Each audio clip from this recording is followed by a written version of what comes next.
Hi everyone, I hope everyone is doing well. So आज हम क्या देखेंगे वो बता देती हूँ। सबसे पहले एक दिन पहले या नहीं शायद कल ही एक मैंने वीडियो डाली थी, एक छोटा सा शॉर्ट सा वीडियो था 4-5 मिनट का, कि उसमें था कि ड्रॉट मतलब क्या होता है और उसके जो ये 3 टाइप है 1, 2 और 3, ये 3 टाइप डाले थे। तो मेरे को एक कमेंट आया, हमारी एक व्यूवर है जिनका कमेंट आया है कि उनको क्लासिफिकेशन ऑफ ड्रॉट भी पढ़ना है। और उनका ये सही भी है, क्योंकि ये बहुत ज़्यादा कंफ्यूजिंग है और समझ में नहीं आता कैसे डिस्ट्रीब्यूट करें, क्योंकि सब सेम ही लगते हैं, इसलिए शायद उन्होंने कमेंट किया होगा। मैंने भी इसी पर्पज से डाला था। अगर आप में से कोई जो हमारे इसमें है ना, ऐसे कुछ जो स्टूडेंट है या साथ में पढ़ने वाले हैं, जो 20-30 तक के जो ऐसे स्टूडेंट हैं जो रेगुलर जो मैं वीडियोस डालती हूँ वो देखते हैं, इसका मतलब यही है कि उनको समझ में आ रहा है वो सब चीज़ें, ठीक है। और ये मैंने इसके लिए डाला था कि अगर किसी को चाहिए कि इसमें भी हमको टाइप्स जो है उसका क्लासिफिकेशन है पढ़ा, तो वो कमेंट करेगा। तो और मेरी एक्सपेक्टेशन भी वो फुलफिल हो गई और मेरे को चांस भी मिल गया। फिर से एक बार मुझे खुद अच्छे से टॉपिक करना पड़ा और उसके बाद मैंने अभी आपको मैं पढ़ाऊंगी।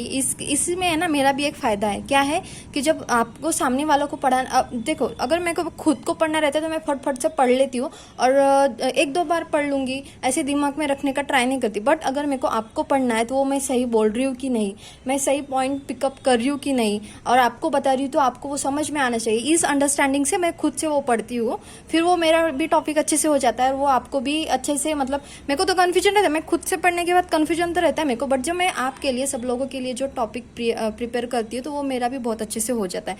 तो इसमें मेरा भी बेनिफिट है, ठीक है। तो आज हम एक बार, ये तो ड्रॉट तो डाली थी मैंने, इसके पहले ये वाला टॉपिक है जो ये, और इसके के बाद ये वाला चालू थे, इसलिए मैंने ये वाला लिया है। तो यहाँ पे बोला है कि ड्राईलैंड एग्रीकल्चर, ठीक है। ड्राईलैंड एग्रीकल्चर के 3 टाइप होते हैं। एक होती है ड्राई फार्मिंग, ड्राईलैंड फार्मिंग और रेनफेड फार्मिंग, ठीक है।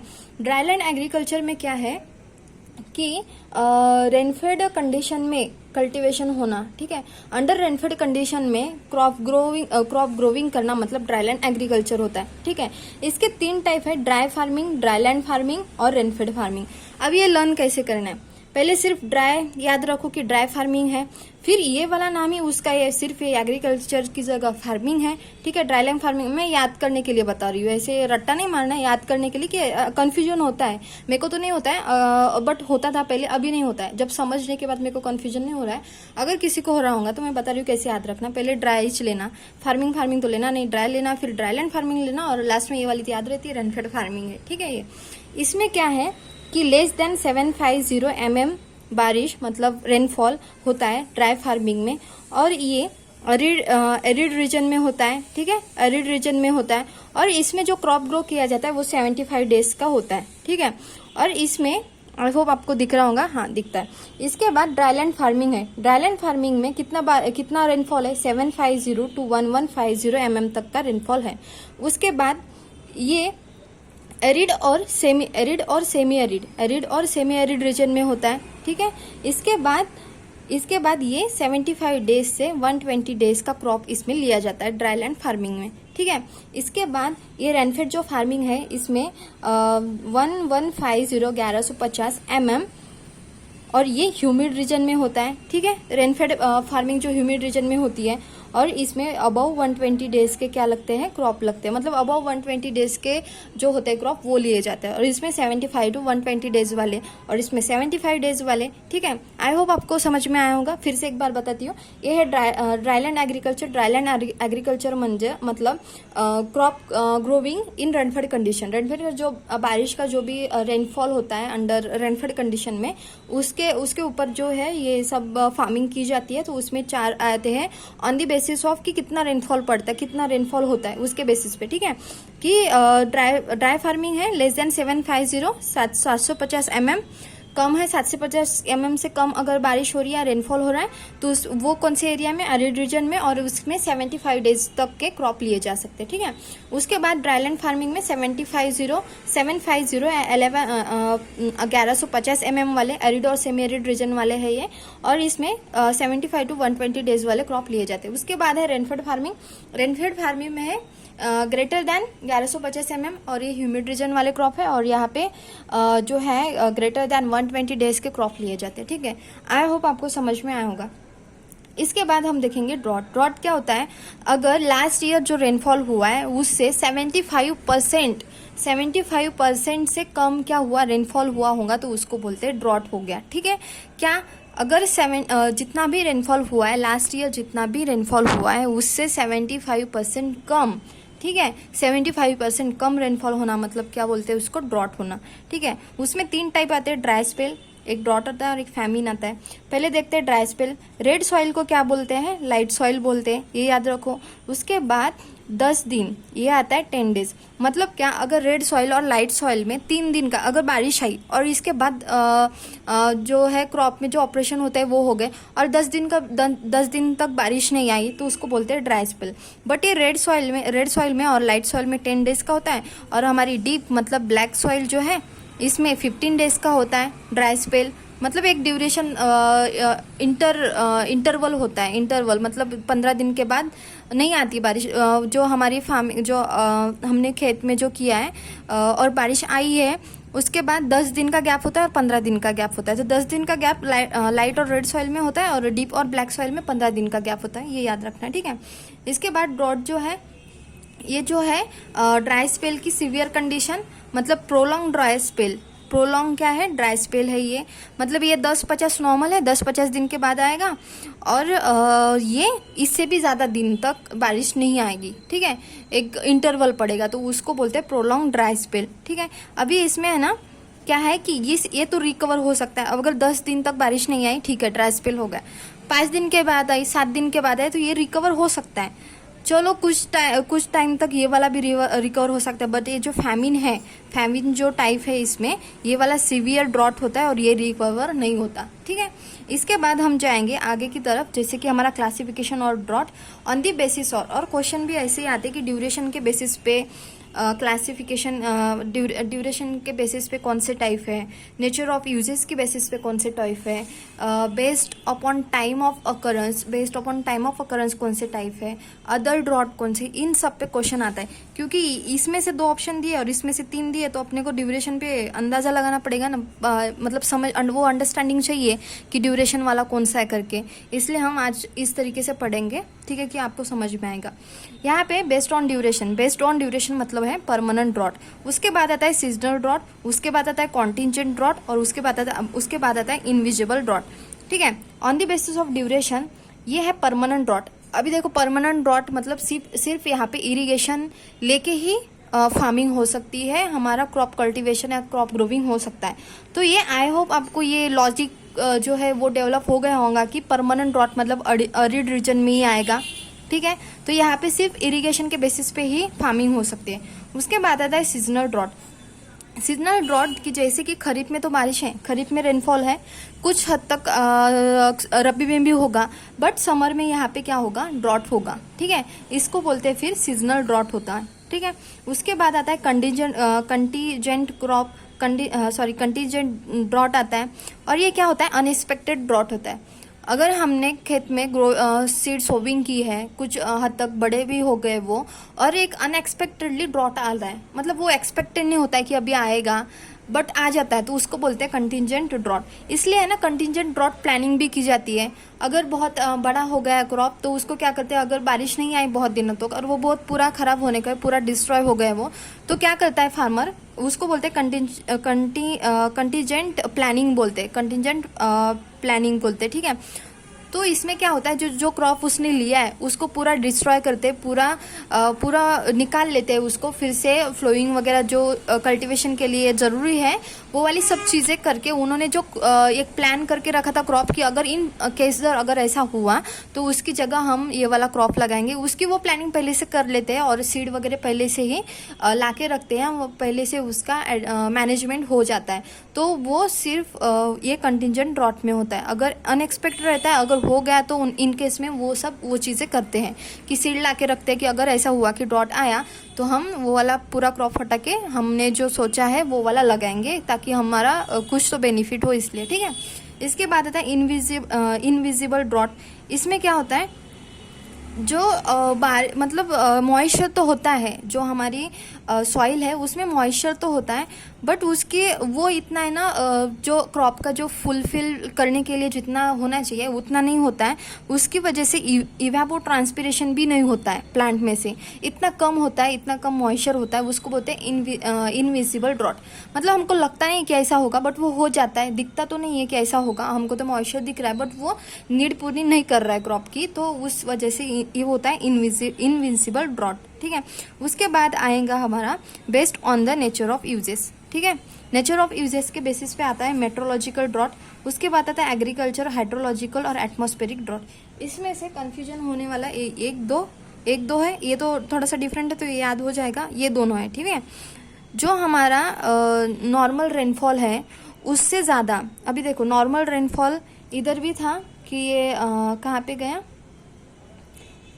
ड्राईलैंड फार्मिंग में ड्रॉट में था। ठीक है, हाँ, ये जो है मेट्रोलॉजिकल ड्रॉट जो है, इसमें क्या होता है कि ड्रॉट की हमने डेफिनेशन देखी थी, ये यहाँ पे ड्रॉट की हमने डेफिनेशन देखी थी कि जो नॉर्मल रेनफॉल रहता है उससे कम बारिश पड़ती है, मतलब 75% कम बारिश पड़ती है तो हम उसको ड्रॉट बोलते हैं।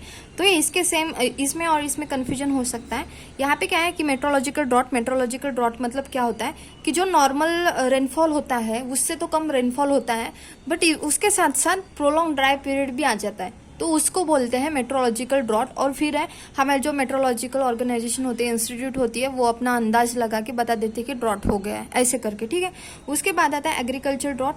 इसमें भी क्या होता है कि जो यहाँ पे अभी हमने कौन सा देखा था, ये इसका इसमें और इसमें कन्फ्यूजन हो सकता है। ये एग्रीकल्चर ड्रॉट में क्या होता है, जो हमारा क्रॉप है उसकी फुल जो रिक्वायरमेंट रहती है वो फुलफिल नहीं होती है, क्योंकि ड्राई पीरियड क्या होता है एक्सटेंड हो जाता है और भी लॉन्ग हो जाता है उस चीज़ की वजह से, और उसको उस चीज़ की वजह से क्या होता है क्रॉप हमारे अफेक्ट होते हैं, क्रॉप पे उसका प्रभाव पड़ता है, उसको बोलते हैं फिर एग्रीकल्चर ड्रॉट। उसके बाद आता है हाइड्रोलॉजिकल ड्रॉट। हाइड्रो मतलब वाटर होता है, तो इसमें क्या होता है जो हमारे वाटर रिसोर्सेज जो होते हैं ना, और वाटर की जो लेवल होती है वो कम हो जाती है, और जो वाटर रिसोर्सेज होते हैं वो भी ड्राई हो जाते हैं, तो वो ये वाला तो आपको समझ में आएगा। उसके बाद आता है एटमॉस्फेरिक ड्रॉट। एटमॉस्फेरिक ड्रॉट मतलब जो हमारी ह्यूमिडिटी होती है वो क्या हो जाती है, कम हो जाती है।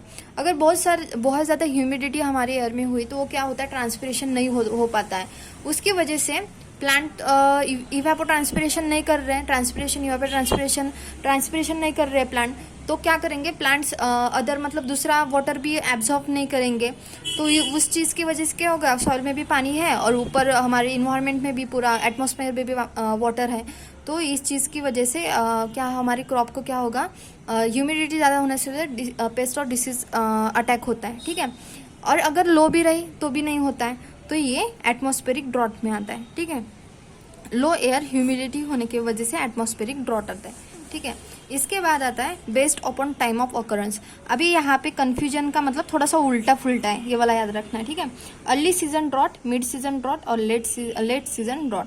अभी इसमें क्या है कि अर्ली सीजन ड्रॉट मतलब अभी क्या है, 2 दिन में अभी बारिश आनी चाहिए। ठीक है, अभी मैंने सीड सो किया है और ऐसे कि अभी बारिश आएगी, मेरे को ऐसा लग रहा है 2 दिन, मतलब ये फॉर एग्जांपल के लिए मैं समझाने के लिए ले रही हूँ कि मैंने सीड सो किया है और अभी मेरे को लग रहा है कि 2 दिन में बारिश आ गई, मैं सीड सो करके रखती हूँ। ठीक है, तो क्या होता है, आती नहीं है बारिश, और उसने उस चीज़ की वजह से क्या हुआ, हमने जो सो किया है और हम एक्सपेक्ट कर रहे कि बारिश आएगी बट बारिश नहीं आई, तो उसके बोलते हैं मतलब कि हमारा जो क्रॉप है वो सोविंग करने के बाद और उसकी स्टार्टिंग, उसका जो लाइफ है वो इनिशिएशन होने के पहले ही इतने जल्दी, मतलब अर्ली सीजन ड्रॉट होता है, मतलब पहले ही हो जाता है, जब हमने क्रॉप लगाया तो तभी हो जाता है, अर्ली हो जाता है, तो उसको बोलते हैं अर्ली सीजन ड्रॉट, ऐसे आपको याद रखना है। ठीक है, mid season drought for example अगर सीड सो किए हैं, थोड़े बड़े भी हो गए और उसमें क्या होता है कि ड्रॉट आ जाता है कि बहुत दिन तक क्या होती है, बारिश नहीं आ पाती और जो मॉइस्चर रहता है सॉइल में वो भी कम होने लगता है फिर बहुत, और वो ज़रूरी होता है क्रॉप के लिए, तो उसको बोलते हैं मिड सीजन ड्रॉट। मिड में ही आता है क्रॉप की। ठीक है, क्रॉप की जो लाइफ है उसके मिड में आता है। ठीक है, उसके बाद आता है late season drought. Late season drought में क्या है, अगर मेरे को लग रहा है कि अभी मतलब अभी मेरा पूरा क्रॉप है और मैंने ऐसा है मेरा अंदाज़ा, मतलब कि हर साल का है कि मेरे को अभी सिर्फ एक आधी बारिश चाहिए, मेरे को एक आधी बारिश आ जानी चाहिए, एक या 2-3 ऐसे, अगर ऐसा है कि 3 बारिश में मेरे को अभी मेरा जो क्रॉप है वो मैच्योरिटी लेवल आने तक के लिए उसको और 1-2 या पकड़ लो कि 2 या 3 बारिश चाहिए। अगर वो 2 या 3 बारिश आनी चाहिए, वो हमेशा आती है वो हमेशा आती है। मेरा ये एक्सपेक्टेशन भी है और मेरा ये क्या है, एक्सपीरियंस भी है, और ये ज़रूरी भी है कि बारिश आनी चाहिए। कितने 2 या 3 बार और तो बारिश लगेगी। मेरा जो क्रॉप है उसको 2 या 3 बार और क्या लगेगी, बारिश लगनी है, और उसको चाहिए, ज़रूरी भी है। और उसमें उस दौरान क्या होता है, वो जो बारिश है वो आती नहीं है, रेनफॉल होता नहीं है। तो वो क्या होता है कि जो हमने एक्सपेक्ट किया था कि ये यहाँ तक के बारिश आएगी, बट वो जल्दी ही चली जाती है, जल्दी गायब हो जाती है। तो वो क्या होता है, विड्रॉ ऑफ रेनफॉल होता है, विड्रॉ हो जाता है। ठीक है, विड्रॉ हो जाता है, जो बारिश आनी होती है वो जल्दी विड्रॉ हो जाती है, उसको बोलते हैं लेट सीजन ड्रॉट। ठीक है, उसके बाद आता है अदर ड्रॉट में एक आता है एपेरेंट ड्रॉट, और ये आता है फिजियोलॉजिकल ड्रॉट। अब ये देखो, ये भी बहुत इंटरेस्टिंग है। ये हमने देखा था ना, ये ड्राई स्पेल वाला, लाइट सॉइल और डीप ब्लैक वाला, ये देखा था ना। इसमें भी ये दोनों सॉइल का कंपैरिजन होता है कि रेड सॉइल में क्या होता है, रेड सॉइल में क्या होता है, ये कैसी होती है, लाइट होती है। ठीक है, और ये हमारी डीप जो होती है, ये ब्लैक सॉइल होती है। तो आई होप आपको ये बेसिक से अंडरस्टैंडिंग होगी कि डीप सॉइल में ज़्यादा पानी पकड़ के रहता है, मॉइस्चर ज़्यादा दिन तक रहता है, और लेट सॉइल में ज़्यादा नहीं रहता, वो मतलब नीचे चला जाता है। ठीक है, सॉइल में नीचे चला जाता है। ठीक है, ये तो आपको समझ में पता होगा।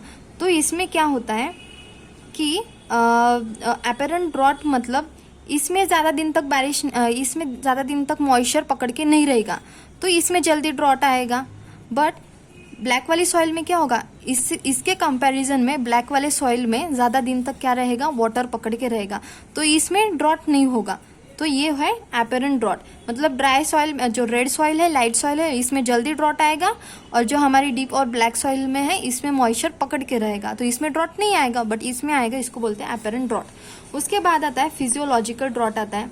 ठीक है, फिजियोलॉजिकल ड्रॉट में क्या है, ये हमारा जो है, पकड़ के चलो कि हमारा ये जो है हमारा क्रॉप है। ठीक है, ये जो हमारा क्रॉप है, और इधर वाटर है, पूरा अवेलेबल है मॉइस्चर, बट इसको जो है ना, इसके जो रूट्स है उनको, और जो प्लांट है उसको जितना वाटर चाहिए उसकी नीड फुलफिल नहीं हो रही है, या उसका जो रूट जोन है, ये एक है कि जो कौन सा हाइड्रोलॉजिकल वाटर है, हाँ वही, शायद हाइड्रोलॉजिकल वाटर ही है, जो रूट्स है ना एब्सॉर्ब नहीं कर पाती है। वहाँ पे वाटर तो होता है, मॉइस्चर तो होता है वो, बट जो प्लांट है उसके कोई काम का नहीं होता है, वो एब्सॉर्ब नहीं कर पाती है। इसको बोलते हैं फिजियोलॉजिकल ड्रॉट। ठीक है, आई होप आपको समझ में आया होगा ये वाली सब चीज़ें।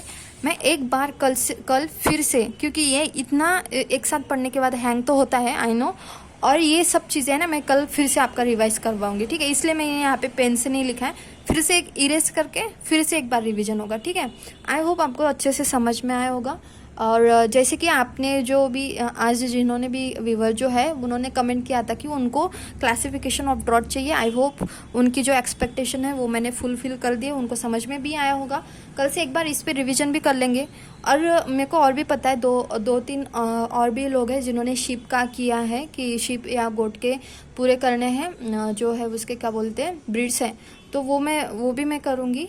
बट अभी क्या है ना, मेरी भी खुद की चल रही है, तो इसलिए मेरे को इधर ज़्यादा टाइम नहीं मिलता है, तो मैं नहीं, वो तो ऐसा नहीं कि मैं करूँगी नहीं, करने वाली हूँ, क्योंकि मेरा भी बहुत अच्छे से रिवाइज हो जाता है, आपकी वजह से मेरा भी रिवाइज होता है, तो मेरा भी इसमें बेनिफिट है, ऐसा कुछ भी नहीं है।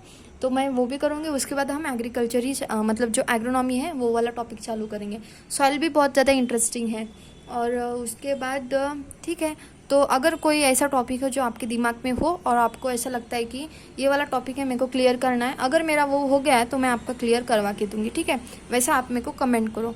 और आई नो बहुत जो जितने है उतने ही जो अच्छे से देख रहे हैं, आई होप उनको समझ में आया होगा। और जो मैं एफ़र्ट्स ले रही हूँ उसका भी मतलब वही कि मैं जो एफ़र्ट्स ले रही हूँ आप तक पहुँच रहे कि नहीं, आई होप आप तक पहुँच रहे होंगे और आपको समझ में आ रहा होगा। तो मिलते हैं कल, फिर से ये वाला रिवाइज करेंगे। Thank you so much.